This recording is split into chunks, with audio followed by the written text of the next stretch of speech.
does this work? Oh, I think I'm pointing it the wrong direction. Oh, yeah? Yep, There we got it. All right. Picture a human-sized cage meant for a lot of people. And instead of bars, it has concrete blocks supporting chain link with barbed wire at the top and black netting over the whole mess. This is what awaited protesters at the 2004 Democratic Convention. And as they arrived, the police herded them into this cage. And a judge who saw it said it looked like an internment camp. While not the first or the last case of a speech zone at a political event, this example shows how easy it is to dampen the right of assembly. I've often wondered where all the big marches went, where you see millions of people filling the streets, because it's not something we see often anymore.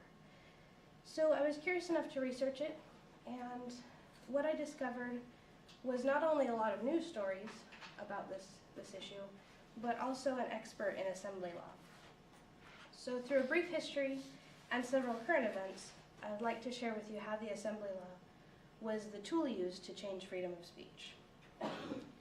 Our story spans over 300 years, but it starts at the beginning of the American Revolution, when the first United States Congress put freedom of speech into the Bill of Rights. It was really exciting. It was a new idea. They put lots of detail. When they included the right of peaceable assembly, they just added it as a matter of form. They're like, yeah, write that down, because it was really firmly understood that everyone had a right to assemble. It was an American right. It was actually a right that came from England. Everybody knew they had a right to assemble. And when they even discussed it, they said, well, do you want to put more detail? The Congress said it was beneath them, that was a quote, beneath them to discuss it. Everybody knows this information. There's no need to put detail. 200 years later, assembly law started to pop up, mostly in the form of permitting. El-Hajj, a professor of constitutional law and a legal expert in the assembly rights, explains in her article, The Neglected Right of Assembling, that the 1800 judges, when they saw these first permit cases, they completely dismissed them. They said, this is a complete infringement on the right of the American people. We're not even going to discuss it. And because it was understood that you could gather as many people as you wanted. You could just gather everybody together, and only riots would draw the police.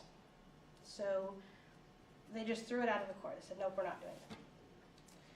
A single case opened the door to permits in 1894, when a state Supreme Court looked at the Bill of Rights during a case, and then they stated, we see nothing in the Bill of Rights which declares the people have a right to assemble in this or any other park.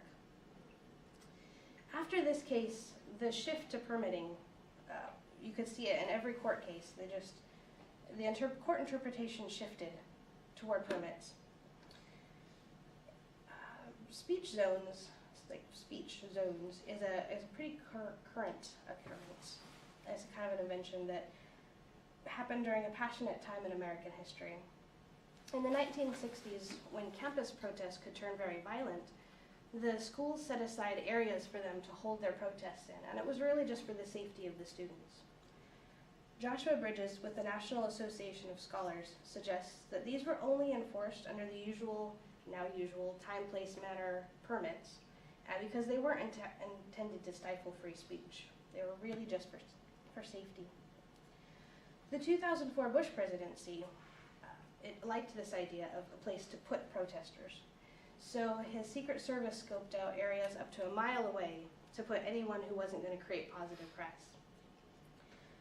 For example, an elderly man who showed up to one of Bush's events with a mildly worded sign, and he was told to move to the free speech zone a half a mile away. When he refused, he was arrested. The hero of this story is Judge Trukala, who dismissed the whole case, saying, I believe this is America. Whatever happened to I agree with you, and I'll defend to the right your death to say it. It was such a controversial issue during the Bush presidency that even Fox News had to report that it was happening. They said, if your sign said we like Bush, you weren't censored. But if your sign said we don't like Bush, then you were sent to the free speech zone. So free speech zone there. The Grounds Improvement Act of 2011 now allows the arrest of protesters in anywhere outside the free speech zone, for anywhere that the Secret Service is protecting someone, the president, possible past presidents, anyone, foreign diplomats, anyone that the Secret Service is protecting. They can create these speech zones, and anyone outside of the speech zone can now be arrested. And this opens us up to a future of losing the free speech battles that we've won up to this point. You can see the difference these permit laws make in recent protests here in Portland. For the Women's March that happened on our downtown waterfront last month, this was perfectly legal. They did everything that they were supposed to. They went and they filled out all the paperwork that they needed to do, and Shasta Moore with the Portland Tribune reports they paid $2,000 for toilets along the way, and they paid over $6,000 in permits so that they could hold this march. In contrast, the Trump inauguration march the night before, Alan Bretman at the Oregonian reported that no one turned in permits. They just showed up. And so the police were at the ready with tear gas and pepper spray and flash grenades,